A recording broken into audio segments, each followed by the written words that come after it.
नमस्कार, मैं अशोक कुमार पांडे और स्वागत है आपका टीसीएच पर। अमेरिका ने सऊदी अरबिया को बड़ा धोखा दिया है। एक ऐसा धोखा दिया है कि एमबीएस सोच रहे होंगे कि ऐसा हमारे साथ कैसे हो गया। 2 दिन पहले खबर आई थी, जब मैं 2 दिन की बात कर रहा हूं तो आज है 24 जुलाई।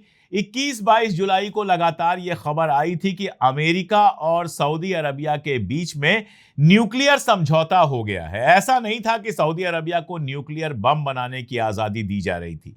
यह सिविल न्यूक्लियर समझौता था, जिसमें न्यूक्लियर जो है उसका न्यूक्लियर एनर्जी का इस्तेमाल बिजली और बाकी सारी चीजों में किया जाता है। वो एक समझौता हुआ था कि अमेरिका मदद करेगा सऊदी अरबिया का कि वो अपना न्यूक्लियर प्लांट डेवलप कर सके। लेकिन अब यह खबर आई है, कल यह खबर आई है, लगता है कि नेतन्याहू के यहां से फोन पहुंचा है और उसके बाद खबर यह आई है कि अब ट्रंप कह रहा है कि समझौता तो हो गया, लेकिन यह समझौता तभी लागू होगा जब सऊदी अरबिया इजराइल के साथ अपने रिश्ते नॉर्मल करेगा, यानी तस्लीम करेगा इस फैक्ट को कि इजराइल एक मुल्क है, इजराइल के साथ तिजारत करेगा और साथ में इजराइल की एम्बेसी अपने यहां बनने देगा और इजराइल में जाकर एम्बेसी बनाएगा, यानी फलस्तीन के मामले को पूरी तरह से छोड़ देगा। तो सऊदी अरबिया, जिसको यह लगा था कि इस मौके का फायदा उठाकर अमेरिका के साथ समझौता कर ले और न्यूक्लियर प्लांट बना ले, उसके ऊपर यह शर्त रख दी है ट्रंप ने कि जब तक इजराइल से अपने रिश्ते नॉर्मल नहीं करते हो तब तक यह समझौता हो तो गया है, वो लागू नहीं होगा। देखिए, एक बात बहुत क्लियर है, मिडिल ईस्ट के अंदर कोई भी समझौता तब तक लागू नहीं हो सकता जब तक इजराइल उस पर मुहर न लगा दे।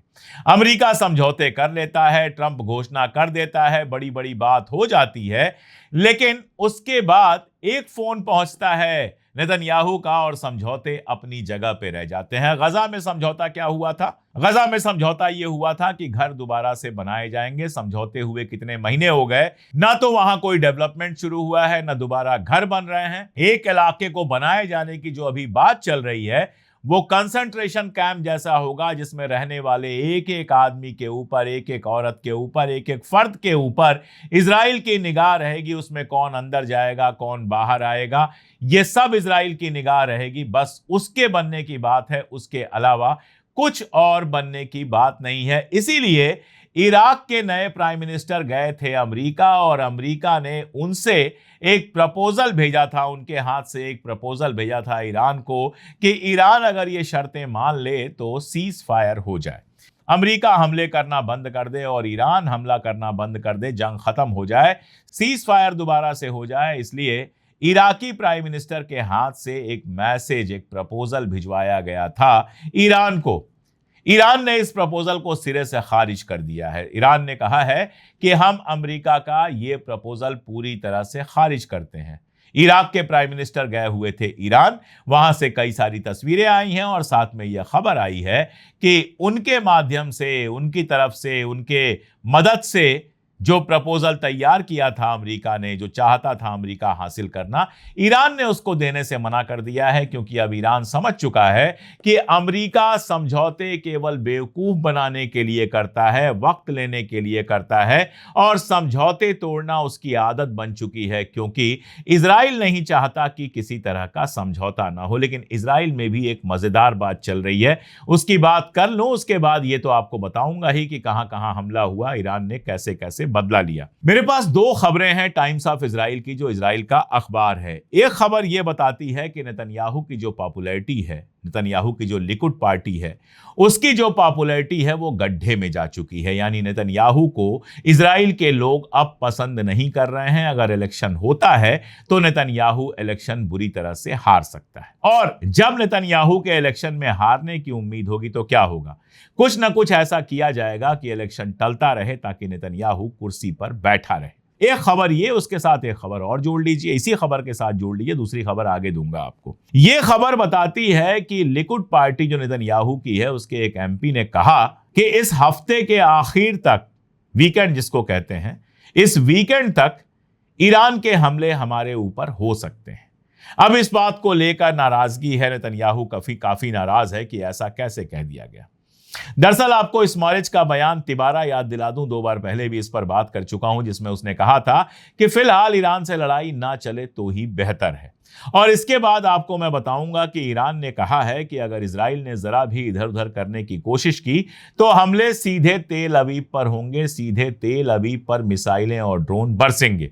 और इसके साथ यह भी याद दिला दूं कि कल दिन भर यह खबर चलाई गई कि अमेरिका ने इजराइल से कहा है कि जंग के लिए तैयार रहो, तुमको भी जंग में शामिल होना पड़ेगा। इसका मानी यह होता है कि हम अकेले ईरान को नहीं संभाल पा रहे, तुम भी आ जाओ। अब इन सबको आप जोड़ दीजिए। अगर लिकुड पार्टी की पॉपुलैरिटी गड्ढे में गई है, अगर नेतन्याहू की पॉपुलैरिटी गड्ढे में गई है, तो उसकी वजह क्या है? उसकी वजह यह है कि जितनी बातें की थी नेतन्याहू और उसके मिनिस्टर्स ने, जितने वादे किए थे, कोई पूरे नहीं हुए। लेबनान में बम जरूर गिराए लेकिन हिजबुल्लाह को खत्म नहीं कर पाए, और अब यह खबर आ रही है कि लेबनान से वापस लौटने की बात चल रही है। ईरान को खत्म करने गए थे, आयतुल्लाह खामनेई को शहीद कर दिया, लेकिन ईरान में कोई रेजीम नहीं चेंज हुई, और जब जंग हुई तो इजराइल को मुंह की खानी पड़ी। बाकी बड़ी बड़ी बातें होती रहीं, करके कुछ नहीं दिखा पाए। इकोनॉमी इसका सत्यानाश हो गया, लेकिन करके कुछ नहीं दिखा पाए, इसलिए लोग नाराज हैं। अब इसके आगे जोड़ लीजिए कि अगर अमेरिका के प्रेशर में इजराइल इस लड़ाई में शामिल होता है, इसका मतलब दोबारा से मिसाइलें बरसेंगी तेल अवीव पर, हाइफा पर और दूसरी जगहों पर, और ज्यादा तबाही होगी। और जितनी ज्यादा तबाही होगी उतना नेतन्याहू का जो जलवा है वो बिखरता चला जाएगा। बिखरने से यहां मतलब बिल्कुल खत्म होने से है, उनका जलवा तबाह होता चला जाएगा और उसकी पॉपुलैरिटी और ज्यादा कम होती जाएगी। यही वजह है कि लिकुड के एमपी ने जब कहा कि इस सैटरडे संडे में, इस वीकेंड में दोबारा हम बम बरस सकते हैं तेल अवीव के ऊपर, तो नेतन्याहू को बहुत बुरा लगा है। लेकिन यह तो हकीकत है कि अगर ऐसे ही चलता रहा जिस तरह से चल रहा है, तो बहुत जल्दी तेल अवीव के आसमान पर ईरानी ड्रोन और ईरानी मिसाइलें दोबारा दिखेंगी। फिर आपको टूटे हुए तबाह घर दिखेंगे, दफ्तर दिखेंगे और जान माल का जबरदस्त नुकसान दिखेगा, क्योंकि ईरान ने जो पॉलिसी अपनाई है उस पॉलिसी को कहते हैं आई फॉर एन आई, एक आंख के बदले एक आंख। तुम हमारी आंख निकालोगे, हम तुम्हारी आंख निकालेंगे। तुम हमारे डीजल, पेट्रोल और ऑयल फैसिलिटी पे हमला करोगे, हम तुम्हारी ऑयल फैसिलिटी पर आग लगा देंगे। तुम हमारे जहाजों को नुकसान पहुंचाओगे, हम तुम्हारे हैंगर पर हमला करेंगे। तुम हमारे घरों को तोड़ोगे, हम तुम्हारे घर तोड़ेंगे। एकदम जैसे को तैसा तय किया है ईरान में। और फिलहाल ईरान ने जो कंसंट्रेट किया है वो कंसंट्रेट किया है 3 मुल्कों के ऊपर, कुवैत, बहरीन और जॉर्डन।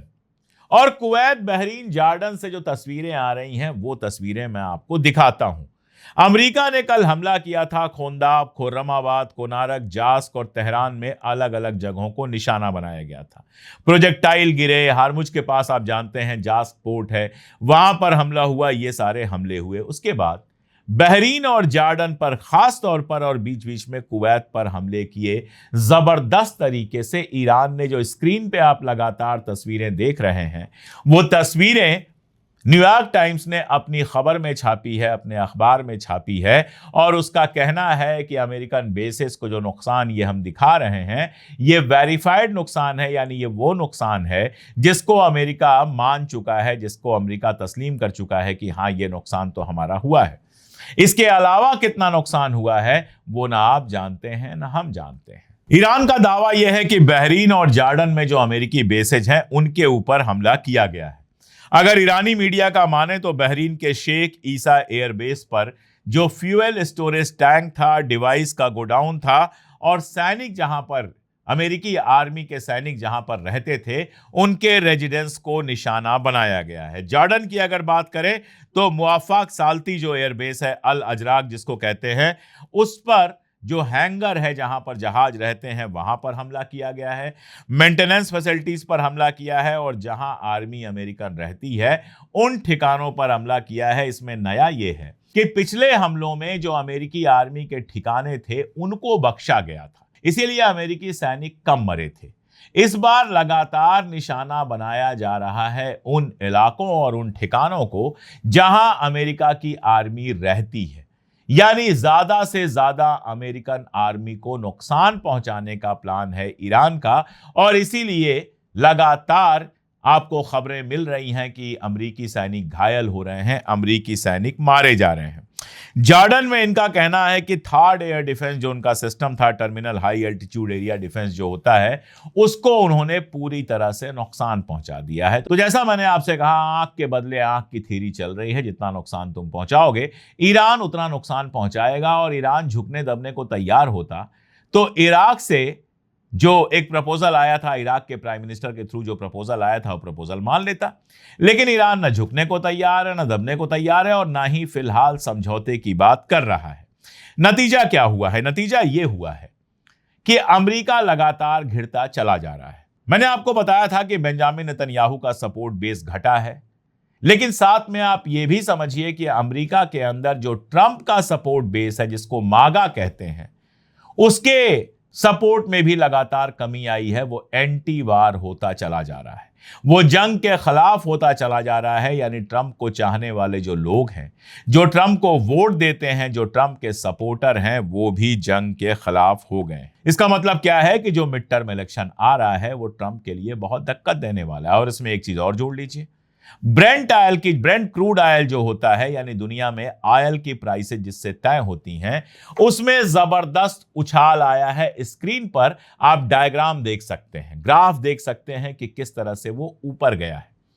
$100 जो एक साइकोलॉजिकल पॉइंट कहा जाता है, साइकोलॉजिकल बैरियर कहा जाता है, उस साइकोलॉजिकल बैरियर को ब्रेंट क्रूड ऑयल की प्राइस क्रॉस कर चुकी है। घटते घटते 60-65 तक पहुंच गई थी, अब 100 को क्रॉस कर चुकी है। और ये इसलिए हुआ है क्योंकि हूथी ने रेड सी में उत्पात शुरू कर दिया है। अब हूथी वाला जो पूरा का पूरा उत्पात है, जो आपको मैंने बताया था कि सऊदी के जहाजों पर हमला किया, नुकसान पहुंचाया, उसकी वजह से ये प्राइसेस ज्यादा तेजी से बढ़ी हैं। लेकिन एक सवाल है, आखिर हूथी ये कर क्यों रहा है? हूथी को इससे क्या मिलेगा? अमेरिका ने कहा है कि अगर हूथी ने और नुकसान पहुंचाया तो इसकी जिम्मेदारी ईरान पर तय की जाएगी। कर दो, ईरान को क्या फर्क पड़ता है। लेकिन हूथी कर क्यों रहा है? क्या ईरान ने कहा है या कोई और बात है? देखिए, मुझे ऐसा लगता है कि ईरान ने हूथियों से कहा है कि दुनिया को बता दो कि बाब अल मंदेब बंद होगी तो क्या होगा, बंद मत करो, अभी कुछ ऐसा करो कि दुनिया को यह समझ में आ जाए। और खास तौर पर अमेरिका के नागरिक, जिनको देश, दुनिया, राजनीति और जाग्रफी के बारे में बहुत कम पता है, उनको असर पहुंचेगा, ये बात साबित कर दो। अब हूथियों की पुरानी दुश्मनी किसके साथ है? सऊदी अरबिया के साथ है। तो किसी और के जहाज को निशाना बनाने की जगह उन्होंने सऊदी अरबिया के जहाज को निशाना बनाया। नतीजा यह हुआ कि मार्केट में यह अंदेशा फैल गया कि बाब अल मंदेब भी बंद हो सकती है। और बाब अल मंदेब के बंद होने का मतलब है कि दुनिया से कट जाएगा मिडिल ईस्ट, ना वहां पर कोई सामान पहुंच पाएगा, ना वहां से कोई सामान निकलेगा। और जो सामान वहां से निकलता है वो है तेल और गैस। तो दुनिया के मार्केट पर इसका तुरंत असर पड़ा और ब्रेंट क्रूड ऑयल 100 से ऊपर पड़ गया। आखिर होर्मुज को भी क्यों ब्लॉक करके रखा है ईरान ने? इसीलिए तो रखा है कि आप हमारा नुकसान कराओगे ना, पूरी दुनिया को महसूस होने दो कि हमारा नुकसान होगा तो सारी दुनिया का नुकसान होगा। हमारा नुकसान होगा तो तेल की प्राइसेस बढ़ेंगी, तेल की सप्लाई घटती चली जाएगी, दुनिया भर में तेल का संकट पैदा होगा, तेल की मुश्किल पैदा होगी, और साथ में दुनिया भर में तेल की प्राइसेस बढ़ेंगी, जिससे मार्केट तबाह हो जाएंगे। इसलिए उसने होर्मुज बंद किया है। अब अगर होर्मुज बंद है तो वैसे ही ऑयल प्राइसेस बढ़ रही थी, लेकिन अब उसके साथ अगर बाब अल मंदेब के बंद होने का भी खदशा हो, तब तो दुनिया भर में बेचैनी पैदा होना बिल्कुल लाजमी है। और यही काम हुआ जब सऊदी अरबिया के जहाजों पर अटैक किया। किसने? हूथी ने। तो हूथी ने जो अटैक किया है, मुझे नहीं लगता कि बहुत लंबी लड़ाई में जाएगा। हालांकि धमकियां आनी शुरू हो गई हैं। पाकिस्तान ने कहा है कि हम हूथियों के खिलाफ एकदम तैयार हैं, अगर सऊदी अरबिया के ऊपर और हमला होता है तो हम हूथियों से लड़ेंगे। देखिए, मुझे हमेशा लगता है कि पाकिस्तान, जिसकी अपनी इकोनॉमिक हालत खराब है, वो ओवर स्ट्रेच कर रहा है। सऊदी अरबिया के चक्कर में वो लड़ेगा हूथी से भी, वो कल को ईरान से भी लड़ेगा, परसों को इनसे भी लड़ेगा, नरसों को उनसे भी लड़ेगा। ऐसी इकोनॉमी है नहीं पाकिस्तान की कि वो इतने मोर्चों पर एक साथ जंग कर सके। ठीक है, न्यूक्लियर पावर है, सब जानते हैं, लेकिन इतने मोर्चों पर जंग करने के लिए ना ताकत है ना पैसा है। और सऊदी अरबिया की इकोनॉमी खुद चौपट हो रही है ऑयल का मार्केट बंद होने की वजह से। तो ऐसा नहीं है कि पाकिस्तान को वो इतना सपोर्ट कर देगा कि पाकिस्तान अपने दम पर खड़ा रहे इन सब के बाद। हालांकि पाकिस्तानी हुक्मरान मेरी बात क्यों सुनेंगे, मैं वैसे भी हिंदुस्तानी हूं, लेकिन फिर भी अगर सोचना चाहें तो सोचें कि ओवर स्ट्रेचिंग एक ऐसी चीज होती है, दुनिया की जंगों में उलझना एक ऐसी चीज होती है जिसकी वजह से सोवियत संघ, जिसको यूएसएसआर कहते थे, वो जाने कितने टुकड़ों में बंट गया। तो पाकिस्तान भी अगर ऐसे हर जंग में अपनी टांग अड़ाने लगेगा तो ख्वाब तो उसका वर्ल्ड पावर बनने का है, लेकिन ना वो साइज है और ना वो इकोनॉमी है कि वर्ल्ड पावर उस तरह का बन सके, वार वाला वर्ल्ड पावर बन सके। ये उसके लिए बहुत मुश्किल का सबब हो सकता है और उसको ऐसी लड़ाइयों में फंसा सकता है जो हर तरह से उसके लिए नुकसानदायक हो। लेकिन अगर आपका मुल्क कोई आर्मी ऑफिसर चला रहा हो और वो भी तानाशाह टाइप का हो, तो फिर वो इस तरह की गलतियां करता ही है। तो आसिम मुनीर अगर ये सब कर रहे हैं तो इसका उनको पूरा हक है, जो करेंगे। दिक्कत यही है कि पूरे पाकिस्तान को उसको भुगतना पड़ेगा। तो पाकिस्तान की धमकी हो या अमेरिका की धमकी हो कि ईरान को रिस्पॉन्सिबल रखा जाएगा, वो सब कोई खास काम नहीं करने वाली है। हूथी किसी से डरने वाले नहीं है। जब किसी के पास कुछ होता है तो वो डरता है, जब किसी का सब कुछ तबाह हो चुका होता है तो वो नहीं डरता है। मुझे नहीं लगता कि हूथी अपनी लड़ाई को और ज्यादा बढ़ाएंगे, लेकिन अगर बढ़ाते हैं तो ये समझिए कि बहुत मुश्किल होती चली जाएगी। उधर ईरान ने ब्रिटेन के ऊपर भी यह आरोप लगाया है कि उसने अपने बेसिस का इस्तेमाल होने दिया है और ये पहले ही आ चुका है बयान बाहर कि अब अगर जंग फुल स्केल पर जाती है तो मिडिल ईस्ट के बाहर भी हमला हो सकता है। वो कहां कहां कैसे कैसे हो सकता है वो आगे देखा जाएगा। लेकिन फिलहाल एक ही उम्मीद की खबर मुझे दिखाई दी है ओमान की तरफ से। कहा जा रहा है कि ओमान ने यमन से भी बातचीत की है, सऊदी अरबिया से भी बातचीत की है और यूनाइटेड नेशन से भी बातचीत की है, और कम से कम सऊदी अरबिया और यमन के बीच लड़ाई शुरू ना हो पाए, ये लड़ाई आगे ना बढ़े, लड़ाई रुक जाए, इसके लिए ओमान कोशिश कर रहा है। जहां तक ईरान मोर्चे का सवाल है, मुझे नहीं लगता कि पाकिस्तान और कतर की कोशिशों का कोई असर हो रहा है। इराक के प्राइम मिनिस्टर जो प्रपोजल ले आए थे उसको ईरान ने इंकार कर दिया है। ट्रंप धमकी दे रहे हैं कि हमले और तेज होंगे, यानी वीकेंड सैटरडे और संडे को और ज्यादा बड़े हमले करने के मूड में है। ईरान तैयार बैठा हुआ है उन हमलों का जवाब देने का।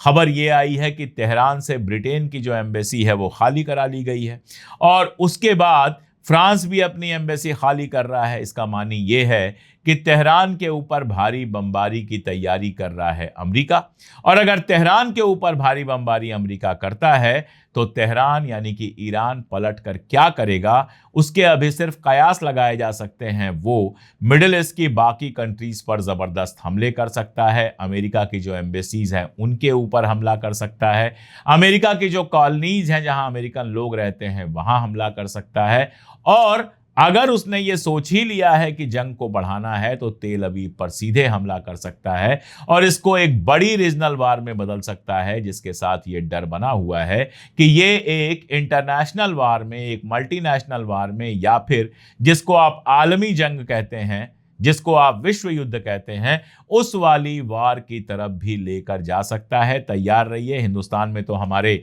जंतर मंतर प्रोटेस्ट सबसे बड़ी खबर बना हुआ है, लेकिन हम भी उसको रिपोर्ट कर ही रहे हैं। लेकिन ईरान वाली खबर भी इसलिए इंपॉर्टेंट है कि अगर ब्रेंट क्रूड ऑयल $100 क्रॉस कर गया है तो अब हमारे मुल्क के अंदर फिर से पेट्रोल और डीजल के दाम बढ़ सकते हैं। पहले से जंतर मंतर चल रहा है, पेट्रोल डीजल के दाम इसमें बढ़े तो वो और आग लगाने का काम कर सकते हैं, और ये हमारी ही नहीं पूरी दुनिया की मजबूरी हो जाएगी। तेल गैस के दाम बढ़ाना, उनकी कमी सामने आएगी और मार्केट जिस तरह से डूब रहा है, गिर रहा है, उसका भी नुकसान देखने को मिलेगा। तो आने वाले दिन बेहद इंपॉर्टेंट है। मैं तो हमेशा की तरह लगातार अपडेट करता रहूंगा, आप भी हमेशा की तरह हमारा साथ दीजिए।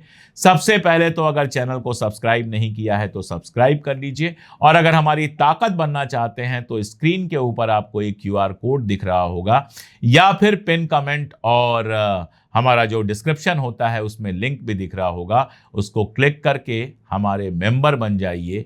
एक मेंबर आता है तो हमारी ताकत कई कई गुनी बढ़ जाती है। आज के लिए इतना ही, बहुत शुक्रिया।